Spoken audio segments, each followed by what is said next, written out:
quiero ser actor profesional, pero acá no quieren que sea actor profesional. Quieren que actúe en función y en el marco a lo que funciona para el grupo. O sea, siento que es muy complicado el hecho de como entrar cuando ya ha habido a alguien antes, y más en la televisión. Pero es que mi construcción o mi trabajo no puede estar en función a lo que la gente quiere o espera ver, ¿no? Tiene que estar en función a lo que yo creo que va a hacer más justicia al ser humano que estoy representando, ¿no?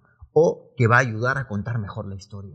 Este es un pequeño disclaimer. No soy psicóloga y no quiero imponer mi opinión personal. Así que disfruta del episodio, diviértete y desagüévate. Hola, ¿cómo están? Espero que estén muy bien. Por si no me conocen, me presento. Mi nombre es Daniela y sean bienvenidos a este nuevo episodio en Desahógate Podcast. Me encuentro, como siempre, con mis chicos de producción. Lancen su grito, por favor, aplaudan lo que sea.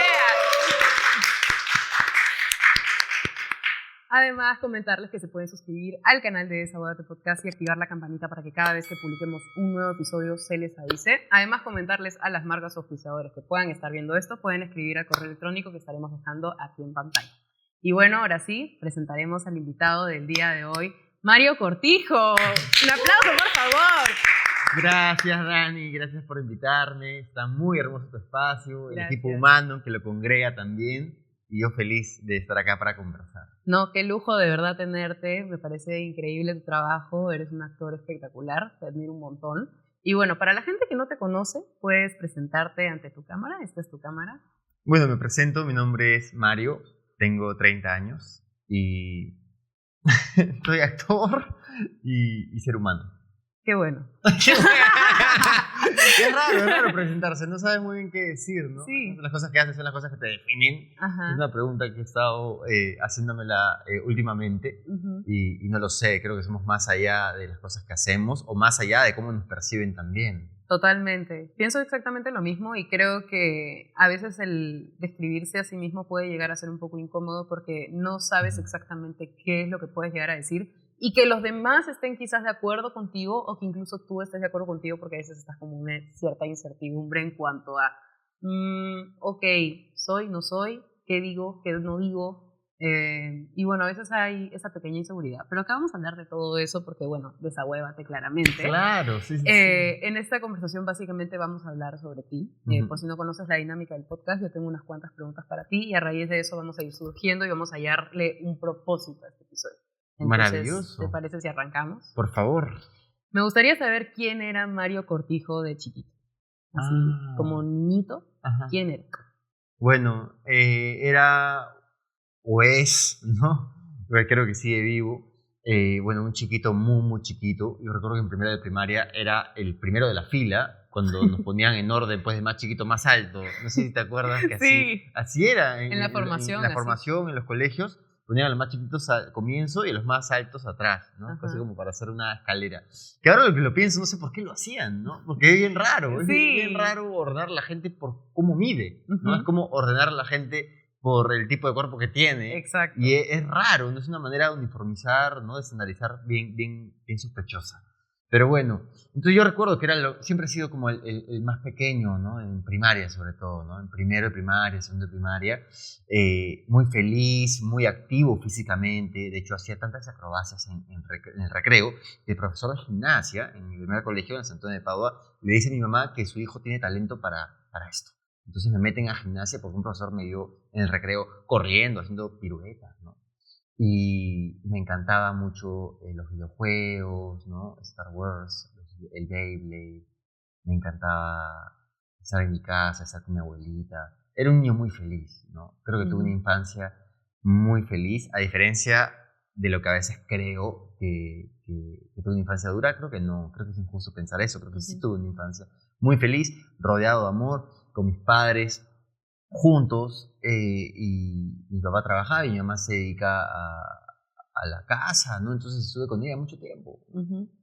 Y en el colegio creo que sí fue un niño muy aplicado, en lo que se puede considerar aplicado, ¿no? Cumplía mis tareas y daba exámenes y me iba bien, salvo en matemática. No recuerdo cómo era matemática en primaria, pero me iba bien. Era un niño realmente muy feliz. Jugaba con mis muñecos hasta muy alta edad, ¿no? Tenía muñecos desde Power Rangers hasta de anime, como de Naruto y de He-Man, ¿no? Ese tipo de cosas, y yo jugaba con mis muñecos activamente.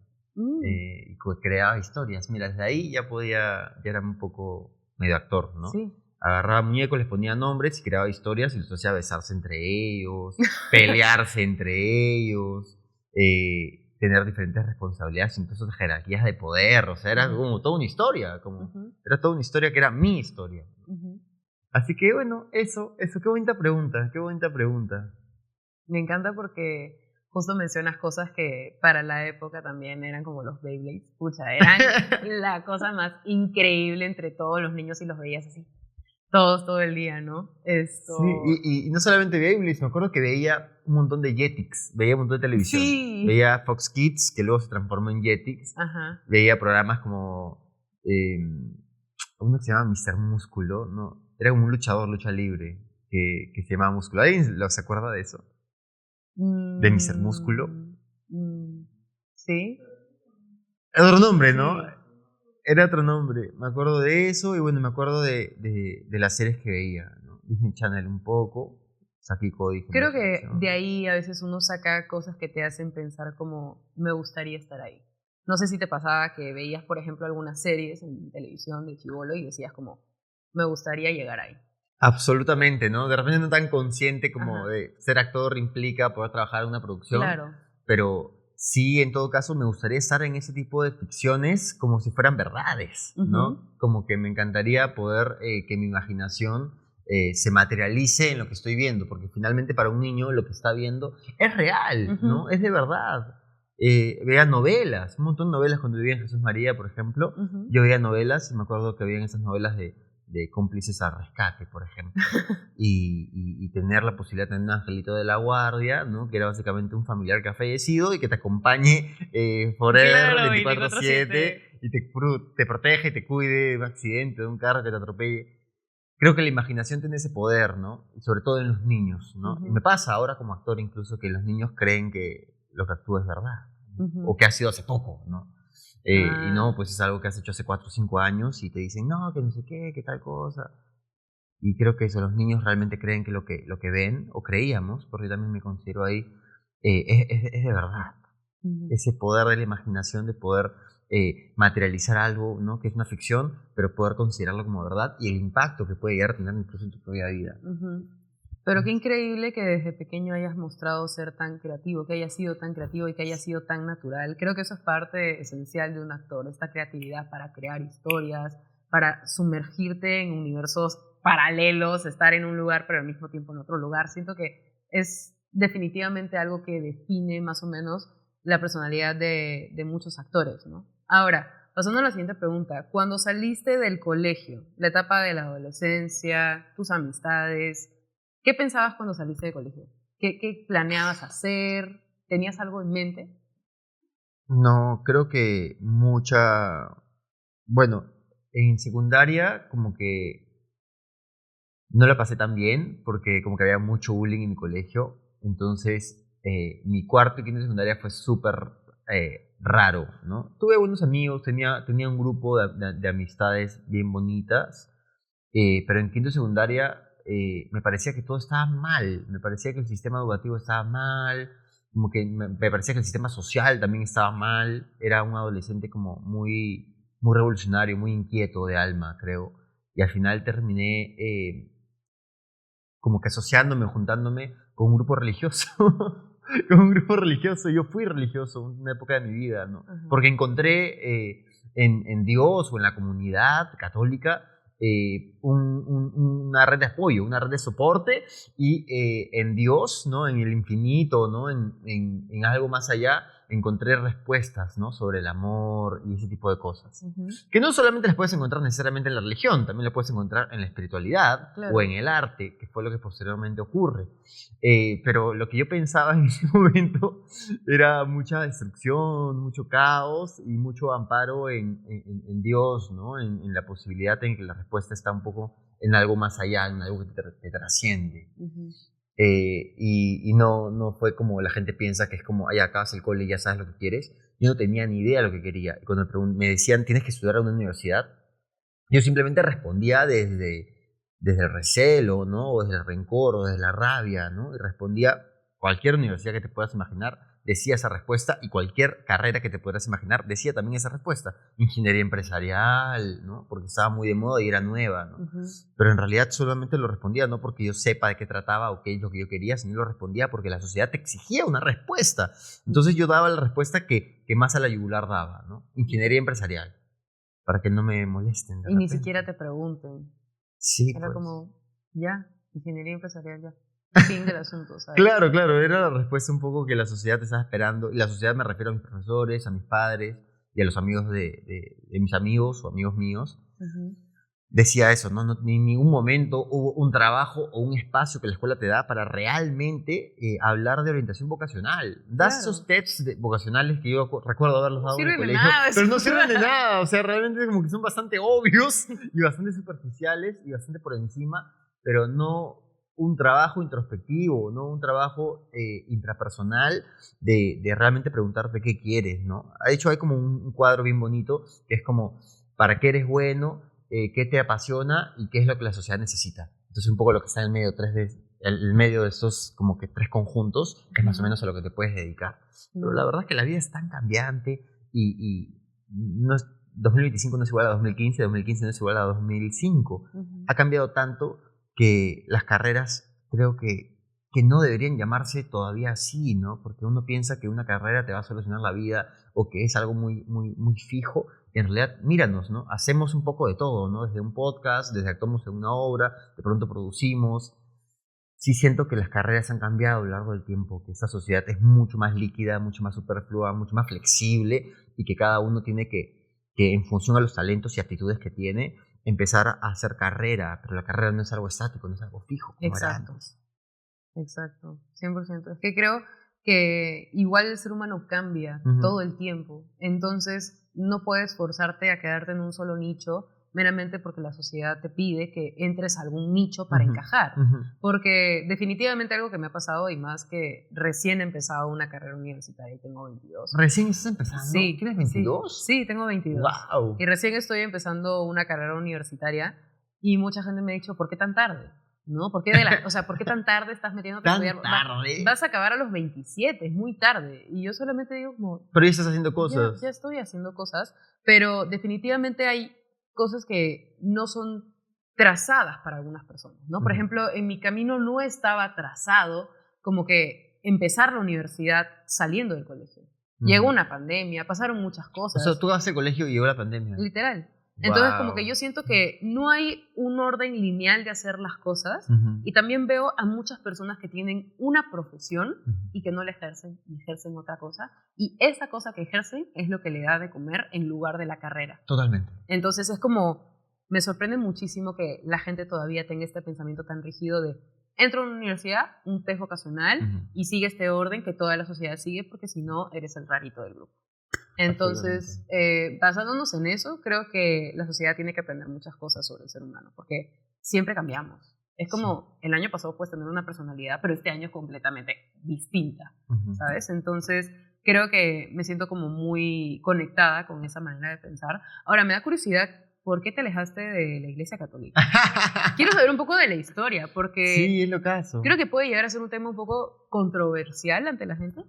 ¿O no pues no necesariamente. En el cole yo vivía como que a 2 cuadras de un centro pastoral y entonces había un congreso que se llama Convivio. ¿Cómo yo llego, cómo me entero de ese congreso? Básicamente porque me invitaron a jugar pichangas, que también es un clásico. Es un clásico como una manera de llegar a nuevos jóvenes es a través de pichangas, ¿no? Y también había el skate, yo era skater, entonces también había un amigo que montaba skate y me pasó la voz para montar skate con ellos. Me enteré de ese congreso que se llama Convivio. Entonces resulta que yo fui y yo también jalé a mis amigos míos. Y al final de ese congreso, que es un congreso católico, que hacían básicamente algo parecido a este podcast. Hablaban de diferentes temas, obviamente todos orientados de alguna manera al desarrollo personal, a la búsqueda de sentido, ¿no? A encontrar un propósito en la vida. Y al final de ese congreso habían como actividades post-convivio, ¿no? Como que además cantas, bailas, te abrazas, te pones ceniza en la cara, haces fogatas gigantes. Hay un montón de actividades que obviamente te llenan, ¿no? Sobre todo como adolescente incomprendido, ¿no? Que la mayoría un poco éramos así, porque además como que los adolescentes que tienen las cosas más resueltas no suelen ir a ese tipo de cosas. Generalmente es gente que está con alguna inquietud, ¿no? Ya sea como víctima de bullying o ya sea como víctima de otras cosas como abandono de los padres, ¿no? Como que siempre generalmente suele estar relacionado a eso. También es algo que me di cuenta. Entonces, una de las actividades post-convivio era teatro convivio. Entonces yo amaba actuar, entonces me parecía que era perfecto, íbamos a meter ahí. Y resulta que era a 2 cuadras de mi casa, en San Borja. Así que voy para allá y estudio con ese grupo en el cual hago amigos, muchas me siento querido, validado, sobre todo al comienzo. ¿Cómo me quito? Porque me metí bastante, de hecho me volví católico, iba a misa todos los domingos, y no solamente eso, sino que participaba activamente de actividades como misiones, como ir a provincia a dar víveres, a donaciones. Era bien chévere, como que practicaba la caridad y practicaba incluso como que amistades forjadas un poco en Dios, ¿no? ¿Cómo era esto? Como que era como una manera de combatir o batallar las amistades superfluas que podías encontrar en el cole o en las universidades. No eran amistades en las cuales realmente podías tener temas de conversación profundos, donde había mucha compasión. Bien, o sea, ideológicamente como que tiene mucho sentido, ¿no? De hecho, es un poco lo que haces tú también en ese podcast, ¿no? Tratar de buscar conexiones significativas. Y me terminé quitando de ahí porque ya empecé a sentirme ya no tan validado. Como que sentía que a medida que yo empezaba a desarrollar mis propias ideas y mis propias búsquedas, cualquier cosa que no estaba realmente alineada a lo que el superior te decía, estaba mal. Estaba categóricamente mal.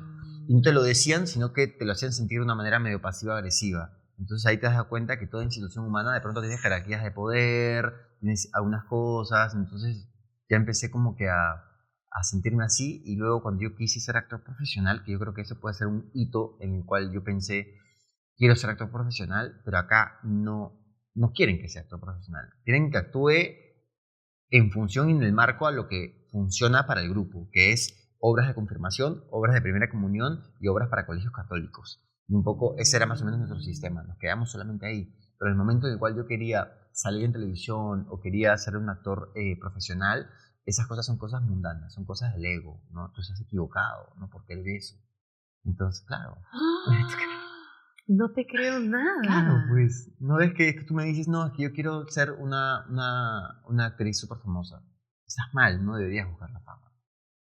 Entonces, en cierto sentido, claro, a mí me hacía sentido un poco también pensar así, ¿no? Decía, claro, no deberíamos como querer ser artistas para la vanagloria o el reconocimiento personal, sino para el servicio de los demás, ¿no? Como que esto es Satanás, básicamente, metiendo ideas en la cabeza de que tú tienes que ser el centro de atención, ¿no? Más bien tú tienes que ser un actor en las sombras, tienes que ser un actor que no sea conocido y casi no ganar plata, básicamente. O sea, básicamente tienes que servir y bueno, no quiero, yo creo en Dios, ¿ya? Pero es como, tienes que servir a Dios porque sí, y solamente tu talento se lo puedes entregar a Él, porque si no es pecado. Sí. Y no puedes convertirlo en tu trabajo porque, se basa en el ego. No, bebé, se gana ganar plata. Si no, no sobrevive. Tal cual. Entonces, cuando yo llegué ya a ese techo, ¿no? Y empecé a sentir que también mis ideas o mi reconocimiento, mi importancia en el grupo no era tan validado, ¿no? O tan importante, es donde ya yo decido irme y estudiar actuación profesional. Y hay una historia, una anécdota muy graciosa, que es que yo le pregunto justamente al director de la escuela dónde se formó, y él me dice que en Ópalo. Entonces yo le digo, bueno, entonces voy a estudiar ahí. Y la gente me dice, pero no la vas a hacer, man. Es como que ahí van actores profesionales, actores del TUC, no sé qué. Fui y la hice.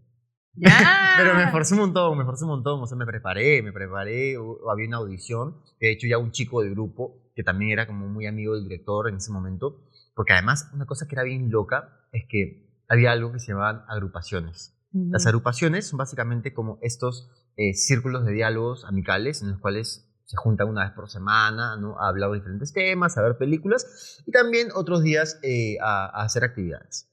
Yo no era parte de la agrupación del director. Todos eran parte menos yo.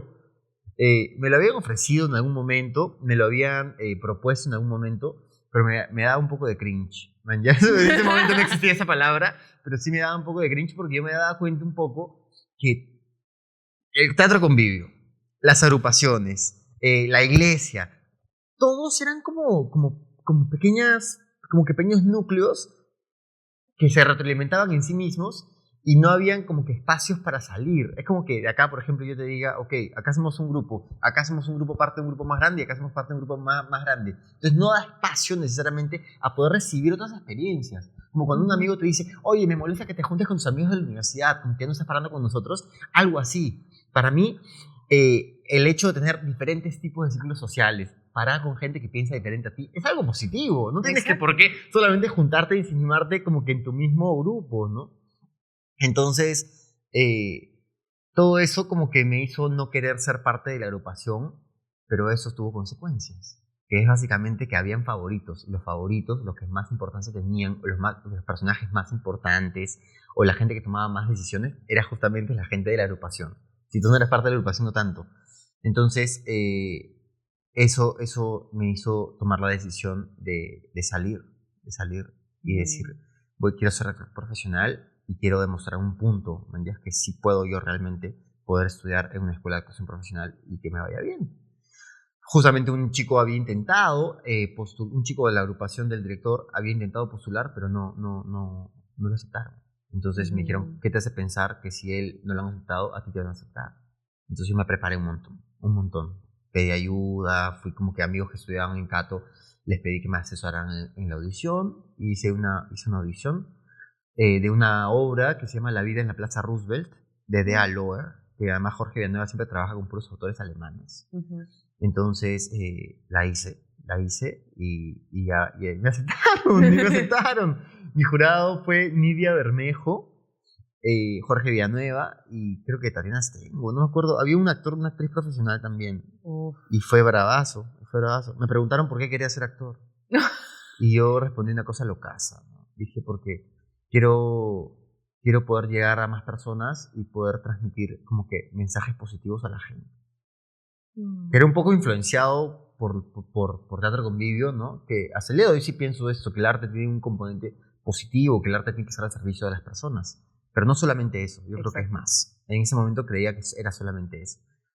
Así que claro, creciste en un ambiente en donde te decían, mira, de esta manera, porque si no es así, pues ya te pegaste. Así ¿no? es. Entonces, creo que igual para haber como venido de ese ambiente es completamente válido que ese haya sido tu primer pensamiento, pero también es parte de la vida como seguir encontrándole nuevos propósitos y nuevas frases del por qué. Nuevas capas, nuevas frases. Exacto. Totalmente. Ahora, quisiera saber ¿cuántos años tenías más o menos cuando ingresaste a la escuela?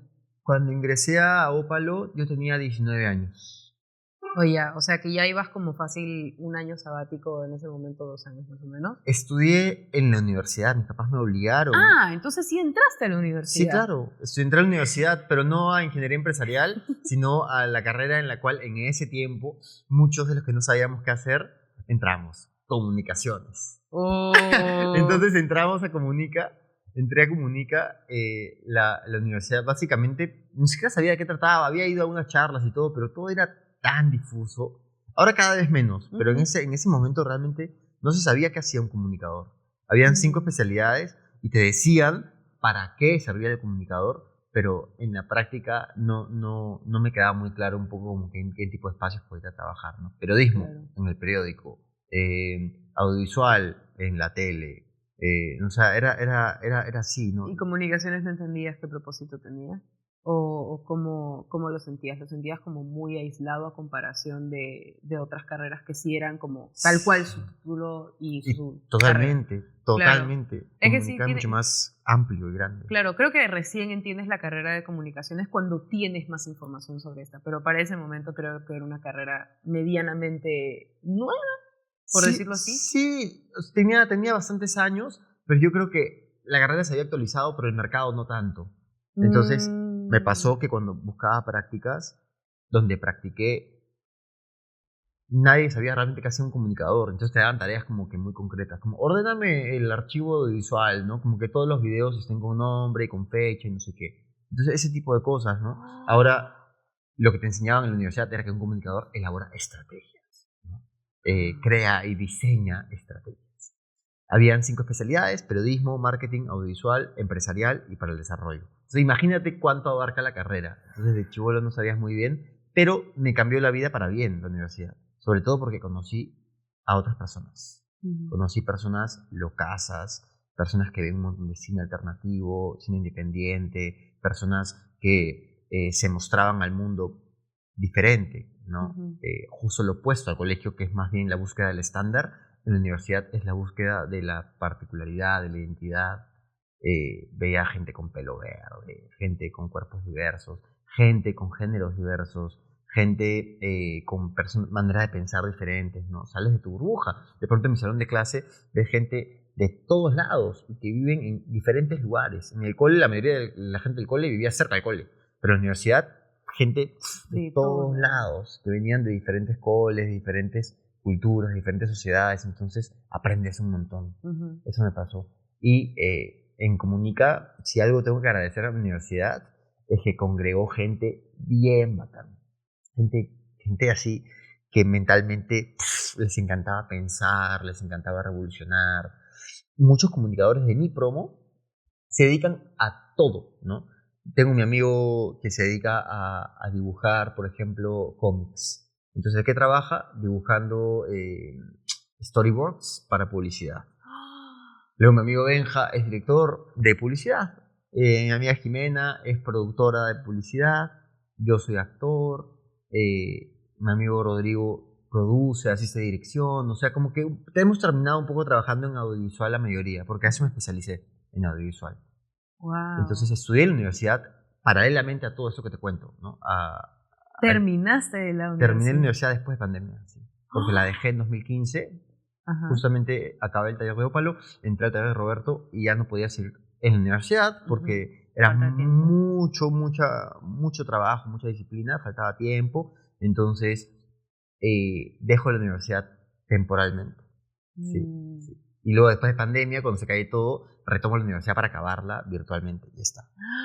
¡Qué increíble! Pero es que todo se dio también para que literalmente te formaras como un profesional hecho y derecho. Porque, o sea, además de construir toda tu trayectoria como actor, aprender un montón y además estar en la universidad, que me imagino que fue súper pesado mantener los horarios entre la universidad y los talleres y las escuelas de actuación, hiciste una pausa para terminar tu pasión y tu trabajo, para terminar la carrera que iniciaste. Sí. Y eso que tú no estabas muy seguro. O sea, simplemente fue como, vamos a ver, pero esto se alinea perfecto con lo que elegiste al final, que es la actuación. Sí, y creo que esa es la conclusión, la moraleja del asunto, es que la carrera es una consecuencia de lo que haces y de las decisiones que tomas. ¿No?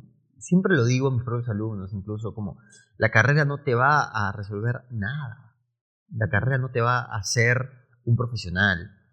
Tú eres un profesional por la carrera que haces. Y la carrera que haces son las decisiones que tomas.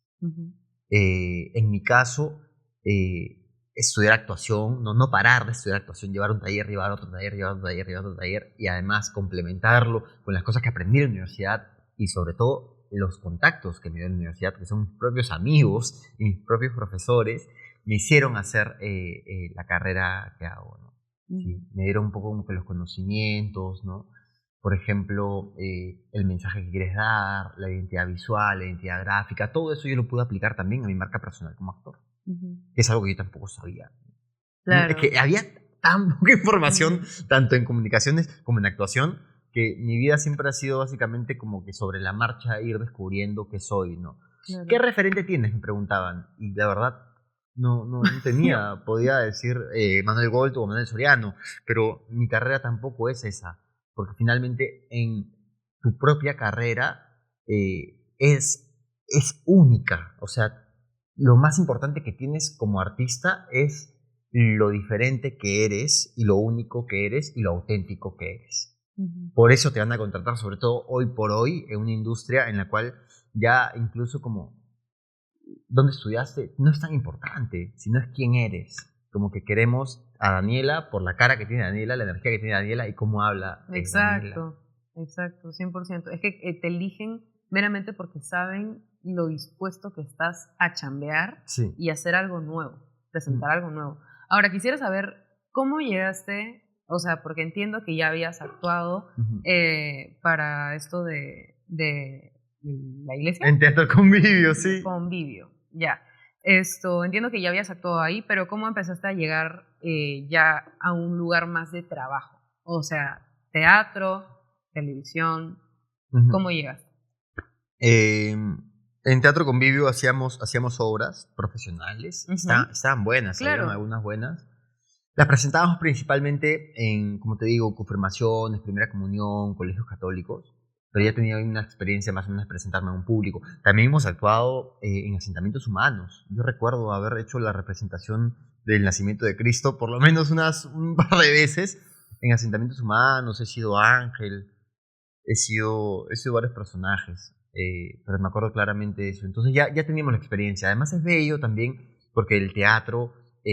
no necesitas, ¿no? Como que un teatro muy bonito para hacer teatro. Puedes hacer teatro en la calle, ¿no? En el cerro, en la tierra, ¿no? Basta con que haya un público, ¿no? Que esté a través de ese pacto ficcional creyendo que lo que está viendo es cierto, o que están contando una historia, y básicamente representar la historia, ¿no? Claro. A través de esos actores. Y estudié en Ópalo, ahí tuve muestras. Entonces también en el Galpón Espacio hicimos ahí una obra que se llama 20.000 páginas, de un autor que se llama Lucas Bachfuss, otro alemán. Y luego de Ópalo entré al taller de Roberto Ángeles, donde tuve también muestras. Hicimos The Distance From Here, de Neil LaBute, en el segundo nivel, y en el tercer nivel, Teatro del Absurdo, lo que te encanta. Sí. Esperando a Godot, de Samuel Beckett. Y esa obra salió tan baja, ensayamos tanto, la verdad, que Roberto nos dio la oportunidad de darnos un par de fechas en el Teatro Lucía.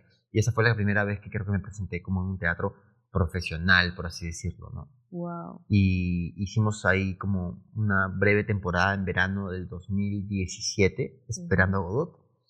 Y luego de eso, tuve mi primer casting para televisión, gracias a un profesor, César Arana, que era mi profesor de producción audiovisual, y yo estaba como que obsesionado con la idea de querer ser actor. Entonces un día simplemente le di mi CV y César me dijo: oye, ¿estudias donde Roberto? Ya, pues tengo un casting para una serie que se llama Los López. Nunca salió ese proyecto. Creo que ni siquiera casté, o sí casté, no recuerdo muy bien, pero sí sé que en el verano del 17 me llama un chico que se llama Abel, que era asistente de casting de Pablo León Prado, y me dice: hola Mario, ¿qué tal? César Arana nos pasó tu contacto porque se ha liberado un cupo para el taller casting que estamos haciendo de Cumbia Pop, entonces queremos saber si podías venir hoy. Y yo dije ya, dejé todo lo que tenía que hacer y fui al casting de Cumbia Pop y quedé. Entonces me quedé en el taller casting, me sé cómo sonríes. Me quedé en el taller casting que fue de 3 meses. Teníamos profesora de actuación, Norma Martínez. Es una diosa, Norma, es la top, la maestra. Luego Chantal Young en canto y Sandra Vega en baile. Increíbles los profesores. Y bueno, yo vengo un poco de estudiar en talleres, entonces tenía la costumbre de ser disciplinado, de siempre dar más de lo que me piden, de estar ahí full. Cosa que no todos los chicos venían del mundo actoral. Habían chicos que venían del mundo del baile, chicos que venían del mundo del canto, claro. Y habíamos algunos que veníamos del mundo de la actuación, ¿no? Como Lilian Esquepapietra, Jimena Palomino y yo. Sí, entonces éramos súper disciplinados. Yo me saqué la Minchi, tanto así que me crearon un personaje para la novela solamente a raíz de esa experiencia en ese taller casting. Wow. Entonces al final se da la novela Cumbia Pop, que se graba durante parte del 2017, ¿no? Durante mitad del 2017 se graba. Y así es como tengo mi primera experiencia profesional. Luego el siguiente año, gracias al cielo, me encuentro en la calle, así como que en un Wong, afuera de Wong, comprando pan a las 8 de la mañana, a Coqui Tapia, que era el director general de Cumbia Pop y director de unidad de Vuelta al Barrio. Y me dice: hola Mario, oye, te han escrito para el casting del Julito, no sé qué. Le digo: no me han escrito, qué raro, no sé qué. Qué raro que no te han escrito, porque yo había pedido que te escriban. No me han escrito. Bueno, voy a escribir nuevamente para que te escriban.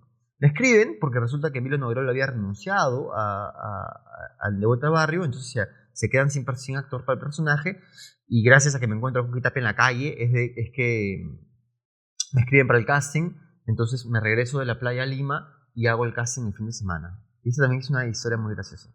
Wow, a ver, el casting.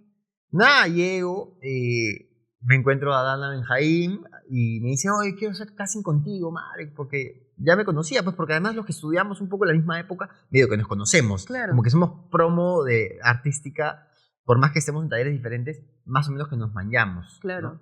Nos vemos en muestras, ¿no? Estamos ahí como creciendo casi a la vez. Y bueno, al final no me ponen con Dana, me ponen con Chelly. Me ponen con Chelly, que es de Cato. Y actúo con Chelly.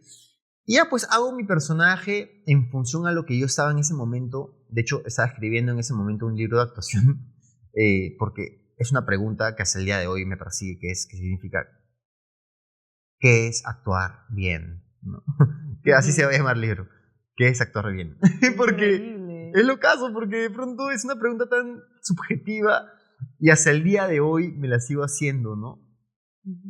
Pero bueno, volviendo al casting, nada, pues yo creo que actuar bien en ese momento ya había llegado a ciertos puntos, ¿no? Era básicamente que sea un personaje ávido de ver, que hagas algo que a la vista sea atractivo, que sean propuestas que van a fondo, no propuestas tímidas, sino realmente ir a fondo. Entonces eso hice.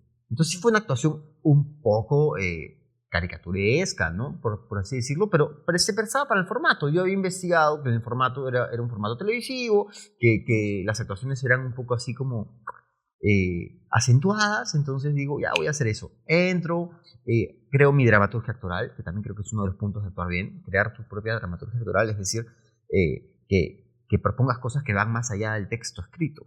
Entonces yo entré, hice un chicle imaginario, lo vi, hice como que mi gracia, ¿no? Con mucha timidez, con muchos nervios, y luego en un momento sí decidí como ser un poquito más grounded, un poco más directo. Acabó el casting y Chelly me dice, pucha Mario, déjame, además me jaló hacia la Molina de Pachacamac, y me dijo, pucha, no has hecho un buen casting, me dice. Has estado demasiado como caricaturesco, ¿no? Demasiado teatral. Y le digo, wow, gracias, le digo. No, sí, es que tomé esa decisión porque me pareció que fue lo mejor para esto. Me dijo, no, tienes que actuar más chiquito y no sé qué. Y al final quedé. Al final quedé. ¿Cómo quedó? Sí, quedé. Pero obviamente, yo creo que lo que ella decía sí es cierto, en parte, pero dependiendo para qué. O sea, si vas a casear para De Vuelta al Barrio o El Fondo del Sitio, tienes que ver De Vuelta al Barrio o El Fondo del Sitio y ver más o menos por dónde va más o menos el código y qué es lo que están buscando. Entonces, lo que están buscando ahí en ese momento, sí, eran personajes pues un poco que bordean un poco la caricatura, ¿no? Y que la comedia también es una comedia así bastante física, bastante así grande. Entonces, quedé en De Vuelta al Barrio con este personaje, que bueno, era un personaje muy querido por el público y que fue difícil al comienzo, porque un actor ya lo había hecho previamente, ¿no? Entonces, está esto de que siempre te comparan, ¿no? Te dicen, Mario, tienes que decirlo, tienes que decir, Sarita, como lo decía Emilio, ¿no? Yo le decía, no, porque justamente me estoy metiendo cada vez mismo, ¿no? Si es que vas a tratar de imitar una actuación o un trabajo previo, ya se están referenciando. Entonces lo que tienes que hacer es la de Joaquín Phoenix. Hacerlo tu propia propuesta, man, porque si él hace algo parecido a lo que hizo Heath Ledger con el Joker, van a compararse. Y él hizo su propia propuesta, entonces ya no es comparable. Simplemente es tan genial como la referencia que había dejado. Claro, a todo esto, entonces era un personaje que ya existía, sí, claro, ya existía. En la serie. Sí. Ya había anteriormente un actor que interpretaba ese personaje. Sí. Entonces entraste tú, básicamente, como para que se mantenga el personaje, porque tenía que continuar. Sí. Y entraste, obviamente, siendo diferente físicamente, entraste con una propuesta diferente. Entraste como alguien nuevo al que el público tenía que cogerle cariño, porque también está el hecho de, oye, ¿y esto? Por ejemplo, me acabo de acordar que hace unos días se viralizó en redes como en una serie peruana, en una telenovela, que habían cambiado a un actor chiquito de la serie. En Al Fondo del Sitio habían cambiado a Junior, creo. ¿A Junior? A Junior, sí. ¿A Junior Silva? No sé, pero, o sea, había como que un personaje dentro de la serie que se llamaba no sé si se llama Junior, no me acuerdo. Jaimito, ¿no es? No, bueno, Jaimito lo cambiaron. Claro, pues. Después hubo otro cambio. Recientemente. Ajá, entonces la gente se quejó y se alarmó porque dijeron, oye, ese no es, ¿sabes? Entonces creo que eso es bien complicado. O sea, siento que es muy complicado el hecho de como entrar cuando ya ha habido a alguien antes, y más en la televisión, en televisión nacional. Sí. Ahora, ¿cómo te sentiste? Porque me imagino que recibiste comentarios de todo tipo en ese momento y también ya alcanzaste un nivel de como estar en el medio. Entonces, ¿cómo te sentiste tú con respecto a eso? Bueno, justo había acabado Cumbia Pop y estaba al aire. De hecho, Cumbia Pop tuvo bastantes cambios de horario, entonces nunca como se consolidó en televisión, pero en redes sí. De hecho, como que mucha gente en YouTube tienen llegan al millón los capítulos. Es No, una a todo locura. esto Cumbia Pop, todo el mundo me ha hablado de Cumbia Pop, ¿Sí? así de que amaban Cumbia Pop. Sí, o sea, de verdad. tuvo un fandom muy grande. Fuertísimo. Súper fuerte. No entiendo Sí. por qué acabó, o sea, ¿por qué acabó? Porque... ¿Ya no tenían de dónde agarrarse? No, porque es que te imaginarás, Dani, que las razones por las cuales vemos un producto en televisión están fuera de nuestra imaginación, están fuera de nuestro alcance de nuestra imaginación. No es por la historia, no es por un tema creativo, es un tema netamente empresarial, dentro de muchos otros factores. Factores como, por ejemplo, tú tienes un proyecto y tenemos otro proyecto y es como, es que tu proyecto un poco amenaza los intereses de este proyecto porque ya estamos haciendo una comedia, entonces de pronto si tú haces comedia como que mejor vamos a que sea una comedia y un drama, ¿no? Entonces de esa manera el canal ya tiene como que diferentes géneros, ¿no? Claro. O por ejemplo incluso, ¿no? La competencia. Entonces vemos más o menos que ponen en el 2. Entonces pongamos una cosa medio parecida para poder jalarnos el público del otro canal. Entonces las razones por las cuales vemos una ficción en televisión responden a propósitos que van fuera del alcance de nuestra imaginación. Vamos a pensar por qué vemos lo que vemos. ¿Por qué es en televisión esto y no aquello? Pero si hay tan buenos dramaturgos, tan buenos guionistas, ¿por qué no vemos otras historias en televisión? Pero si nuestra política es tan interesante, ¿por qué no vemos en nuestro cine películas que abordan esos temas? Pero si este caso es tan fuerte, ¿por qué no lo llevamos a televisión? O sea, esas preguntas se hacen todo el tiempo en las universidades y en la calle. Y yo que he estado trabajando en televisión mucho tiempo y en cine y en teatro es un poco menos. En teatro sí, las historias que queremos escuchar es más fácil poder verlas representadas. Sí, 100%. 100%, ¿no? Y vemos historias muy interesantes, ¿no? Sí, pero televisión y cine... No es así, ¿no? Y no es que se les acaban las ideas o no es que ya no tienen de dónde agarrarse, sino son otros propósitos y según mi experiencia, principalmente netamente empresariales. Sí, netamente empresariales. Entonces, Cumbia Pop para mí fue un gran producto, hecho con mucho cariño y mucho amor. Además, fue una propuesta nueva, con un elenco casi 100% nuevo. Bien bonito. Y pegó un montón. De hecho, en internet, hasta el día de hoy me siguen como que escribiendo sobre Cumbia Pop y todo eso.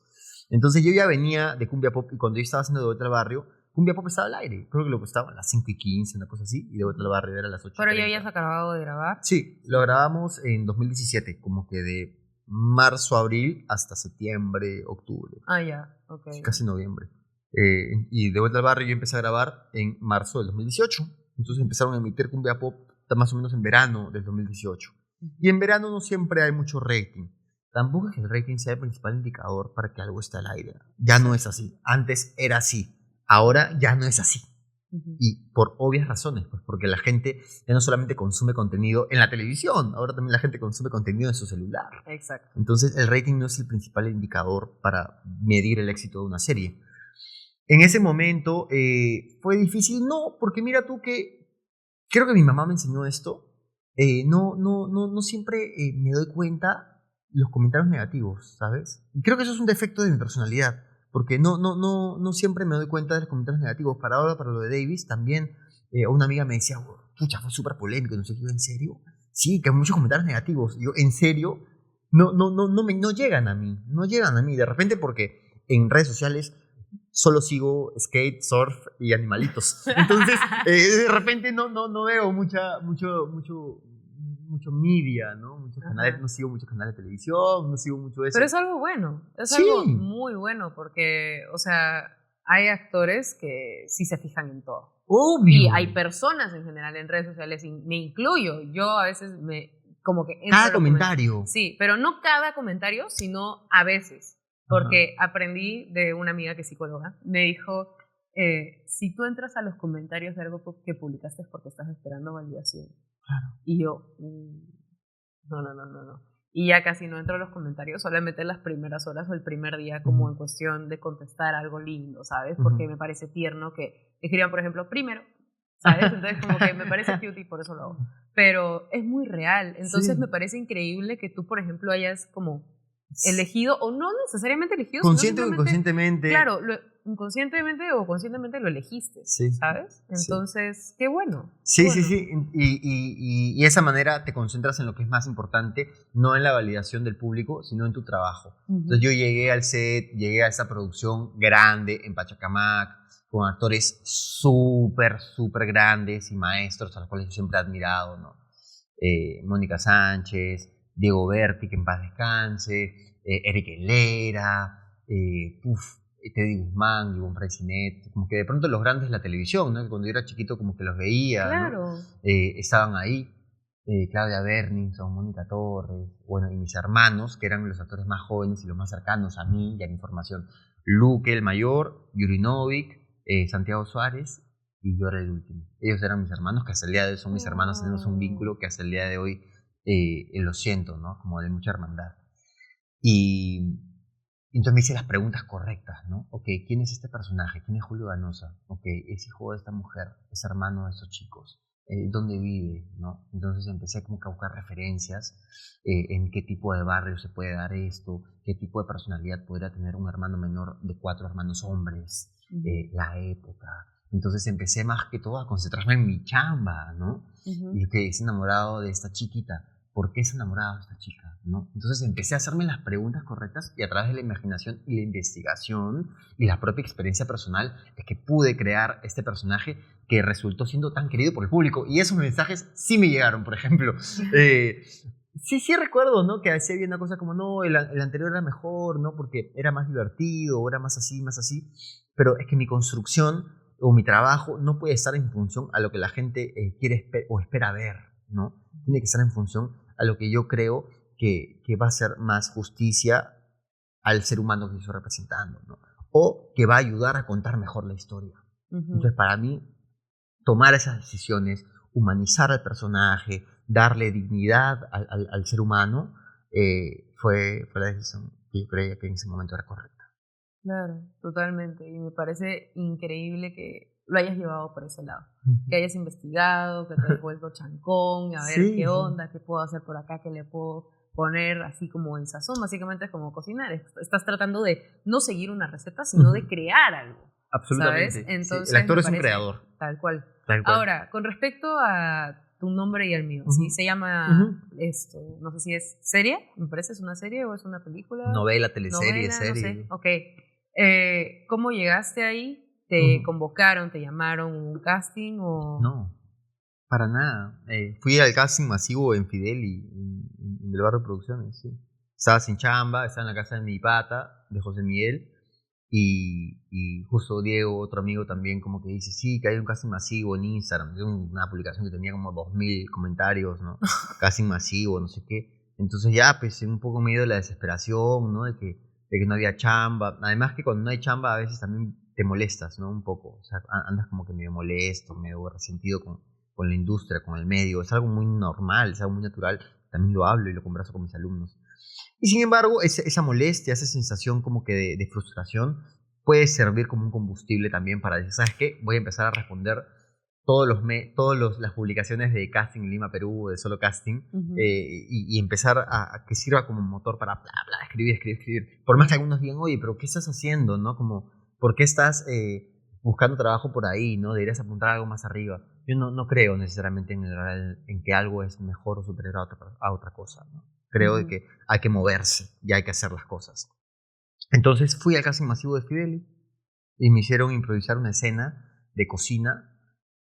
Y yo me inspiré en Sanji de One Piece y hice como un pequeño monólogo, ¿no? Como que una pequeña escena improvisada y luego me hicieron cantar cumbia, me hicieron cantar la del arbolito. Y canté la del arbolito y ya, y después de eso me llamaron para otro casting, una prueba de vestuario, una prueba de imagen. Y ya me enteré de que ya estaba que ya era parte del proyecto mucho después, ¿no? Yo creo que en ese momento ya era parte del proyecto porque ya me estaban haciendo pruebas incluso hasta con otras personas de caracterización y cosas así. Y estaba, pero ¿esto sigue siendo parte de un casting o no? Ujú. Y parece que ya estaba dentro, hasta cuando cuando ya me puse ya firme, ¿no? Dice, ok, ¿en qué punto del proceso estamos, ¿no? Porque no voy a seguir haciéndome el pelo, ¿no? O dejándome el pelo largo si es que no sé que estoy confirmado, ¿no? Claro. Y cuándo se va a grabar.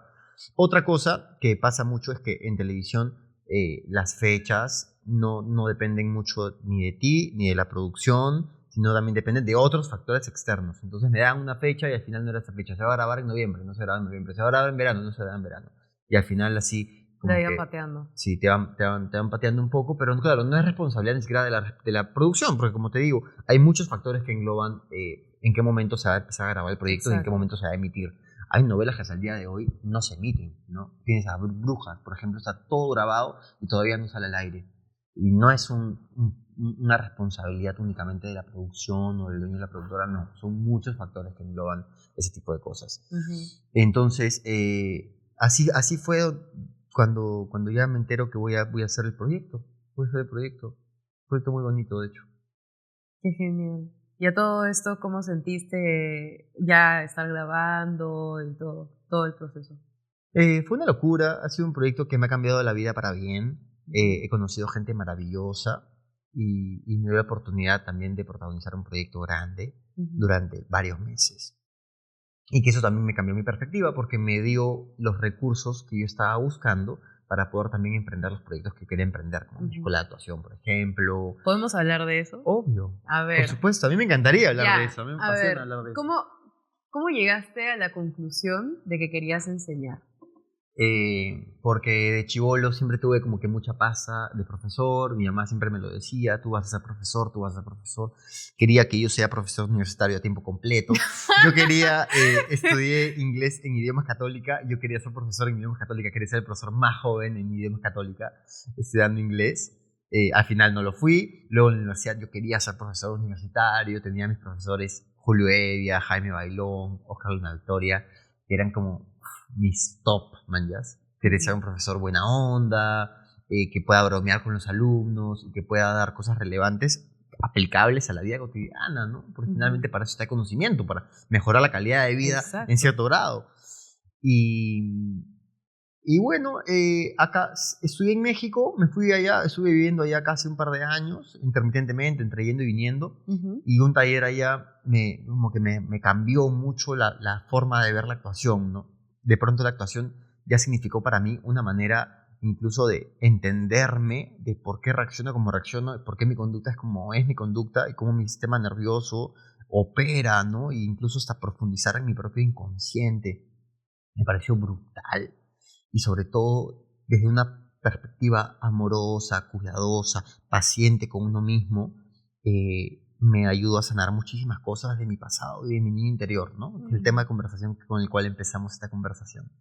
Y dije, esto tengo que transmitirlo a los adolescentes. Porque siento que la adolescencia es un espacio en el que, o sea, no es casualidad que le digan que son incomprendidos, ¿no? Y no sé si es incomprendidos porque es una edad mala en sí misma, porque no lo es, sino es incomprendidos porque yo creo que la sociedad no está diseñada para un proceso de transición en la madurez, Ujú. ¿no? Que es justamente eso que tú me decías de en qué momento empiezo a estudiar o sé lo que quiero, ¿no? Que me decías que estás ingresando con 22 años de universidad, que es muy tarde. A mí me parece que no existe el tiempo necesariamente para eso. Siento que Exacto. la juventud, ¿no? La adultez temprana, la adolescencia, es justamente una etapa de descubrimiento y de autoconocimiento.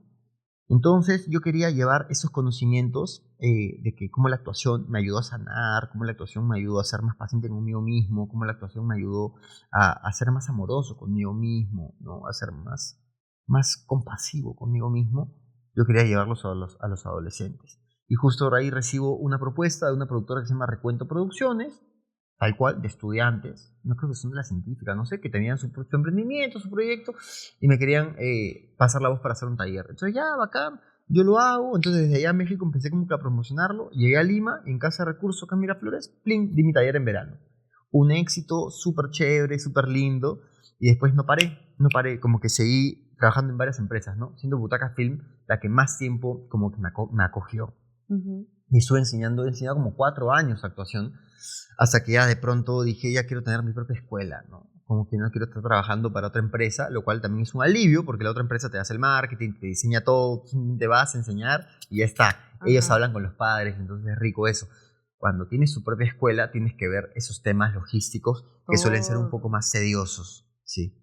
Todo. Así que la novela Tu nombre y el mío me dio los recursos pues, económicos y también conocimientos para poder emprender mi propio proyecto, que es lo de la escuela de actuación. ¿Y cómo te sientes? ¿Te está encantando? Me encanta. Hay veces en las cuales sí me agota enseñar, hay veces en las cuales también como me vienen ideas como por ejemplo, pero si yo quiero actuar porque estoy enseñando, pero son finalmente ideas parásitos, ¿no? Son fantasmas que hay que superar porque para mí todo está íntimamente relacionado. Todo lo que haces en tu vida finalmente te ayuda a crecer como actor y como artista. 100%. Porque necesitamos justamente experiencia de vida. Entonces incluso viajar, incluso hacer un podcast, incluso salir con amigos es parte de tu carrera actoral también. Exacto. Porque te suma también, te ayuda a ser mejor persona. 100%. Es que también los demás son tus maestros, ¿no? Incluso tú siendo ahora un profesor, tienes a tus alumnos que también son como tus maestros. Totalmente. Como profesor yo aprendo un montón de mis alumnos y se los digo desde el primer día, ¿no? Es como, y es rico eso. Acá mi propósito, mi misión es facilitar un espacio en el que podamos investigar y aprender todos juntos. 100%. Ahora, ¿dónde pueden encontrar tu escuela? Quiero saber, o sea... Sí. Bueno, ahora tenemos un Instagram que se llama Mare Cortijo Talleres. Ahorita el lanzamiento de la marca va a ser aproximadamente en el mes de junio, donde voy a lanzar la marca ya de manera como oficial. ¡Yay! Ya tenemos nombre, ya estamos trabajando en la marca. De hecho, estamos haciéndolo con una empresa que se llama Brand Dealer, que es como una empresa que se encarga y te ayudan a crear la marca, ¿no? Más allá para que no sea solamente como yo la escuela, yo confío en que la escuela va a tener un espíritu propio, ¿no? Más allá de mí mismo. Y la escuela la pueden encontrar en Mare Cortijo Talleres o pueden escribir al 968-150-872. Ese es el número de WhatsApp, me lo acordé. Y estamos haciendo un taller, una masterclass de actuación para televisión este fin de semana. Por si estás interesada, ahí te puedo obviamente invitar a que seas parte del taller. Y estamos haciendo talleres. Hemos hecho en verano un taller largo de 3 meses y ahora vamos a hacer un taller corto de 2 días. 2 días intensivos, a ver cómo nos va. Estamos como que viendo un poco como que en qué se ha interesado el público, cómo responden a las cosas que estamos ofreciendo. Así que ya es momento del taller corto. Increíble. Sí, queremos ser una escuela. Eso es, me he asociado con un amigo del colegio. Mira tú cómo es la vida. Un amigo de colegio que estudió como un MBA en la TEC de Monterrey en México y le encanta administrar, el management, que a mí también me apasiona, pero no lo sé tanto. Entonces a mí más me gusta la parte creativa, la parte pedagógica. Entonces él me está apoyando con todas esas cosas que muchas veces los artistas no tenemos mucho conocimiento, como por ejemplo cómo administrar una empresa, ¿no? Es algo que es fundamental para los artistas, que no siempre nos enseñan o no siempre estamos expuestos a recibir esa información. Yo creo que y en la escuela queremos enseñar justamente a cómo manejar tu propia marca personal, ¿no? Cómo poder hacer de tu carrera un proyecto que te pueda sostener en el tiempo. Que son preguntas bien importantes. Definitivamente. Es que yo siento que hay demasiadas cosas para que pensar, y más en un proyecto así, que demanda también el hecho de que otros jóvenes confíen en ti para ser parte de su futuro. Siento que eso es como lo que me llevo, y en verdad toda mi admiración, porque definitivamente sé que no es algo fácil esto, y más también que veo a mis papás que son maestros también, y es como un poquito fuerte, ¿no? Porque ves cada cosa, ves cómo se manejan, pero tú ya estás haciendo algo mucho más grande, entonces te felicito porque no es fácil. Y bueno, en verdad me gustaría continuar la conversación, pero siento que para este punto hemos abarcado absolutamente todo porque he aprendido mucho de ti. ¿Sí? Siento que ha sido como una clase también contigo de aprender, de escucharte, cómo hablas sobre ciertos proyectos, sobre ciertas cosas, y te agradezco mucho por eso. Tengo una pregunta para finalizar la conversación, y es, ¿qué momentos sentiste que fueron determinantes para sentir un momento quizás desahuévate en tu vida? Wow. Creo que los momentos en los cuales tocas fondo, ¿no? Los momentos en los cuales no tienes mucha chamba o no sabes cómo hacer para pagar la renta, o cuando... Sí, básicamente esos momentos son los más importantes para darte cuenta que tú eres la única persona responsable en construir tu destino, ¿no? Si eres como maestro de tu destino, capitán de tu alma, te das cuenta que no es la vida que viene hacia ti, sino es que la vida proviene de ti. Uh-huh. Entonces, de esa manera tú te vuelves de alguna manera constructora de tu propio destino, de las decisiones que tú tomas, los hábitos que tú tienes, ¿no? Desde la hora que te levantas, las cosas que comes, porque somos lo que comemos. Uh-huh. Todas esas cosas van a determinar la vida que quieres vivir.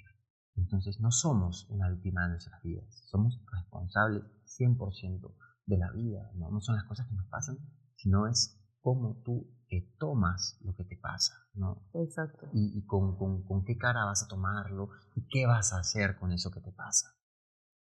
Creo que todo puede ser aprovechado a tu favor, incluso el desempleo, incluso el hecho de no ser conocido, incluso el hecho de ser conocido, incluso los proyectos que haces, incluso los proyectos que no haces, todo depende de ti, por cómo lo tomas y cómo lo puedes utilizar eso a tu favor y a la vida y carrera que quieres construir. 100%. 100%. Un aplauso pues para Mario. Gracias. En verdad, muchísimas gracias por tu tiempo, por haber estado aquí, por una conversación tan linda. He aprendido mucho de ti, como te dije. Y bueno, quisiera que utilizaras la cámara para promocionar tus redes sociales, tu escuela, los detalles, absolutamente todo. La cámara es tuya. Bueno, ¿cómo están? Yo soy Mario y los invito a seguirme en redes, tanto a mi Instagram personal, que es Mario_Cortijo, o a mi Instagram de la Escuela de Actuación, que es Mario Cortijo Talleres. Y si quieres potenciar tus habilidades blandas, si quieres utilizar la actuación como una herramienta para poder mejorar en tu desarrollo personal o en tu comunicación, en la escuela brindamos también cursos para gente que no quiere ser necesariamente actor profesional, pero que quiere tener una experiencia actoral para poder perder el miedo a hablar en público, mejorar su comunicación. Damos talleres también para eso. Y si quieres formarte profesionalmente conmigo, también tenemos un taller de formación actoral profesional. Así que todo el detalle, toda la información, todo, si quieres saber más información sobre mi escuela, puedes escribir al 968-150-872. Yes, de verdad que bueno que... ¡Qué bueno que me lo sé de memoria! Sí. Yo no me acordaría. Sí, eso es algo que he tenido que aprenderme números de memoria. Sí, definitivamente. Y que no sea el tuyo. Y que no sea el mío. Porque es un de externo, me imagino. Bueno, espero que les haya gustado mucho este episodio. Les dejo también las redes sociales de mi chico de producción, que sin ellos este proyecto no existiría. Estarán en la descripción de este episodio. Mis redes sociales son pues, de Luke y Dani, ya conocen, ahí estarán en pantalla. Y bueno, no se olviden de suscribirse al canal de Desahógate Podcast y así nos vemos en un próximo episodio. Y bueno, gracias Mario. Gracias, un placer tenerte Dani. aquí. Gracias. Chau, chau chicos. Chao.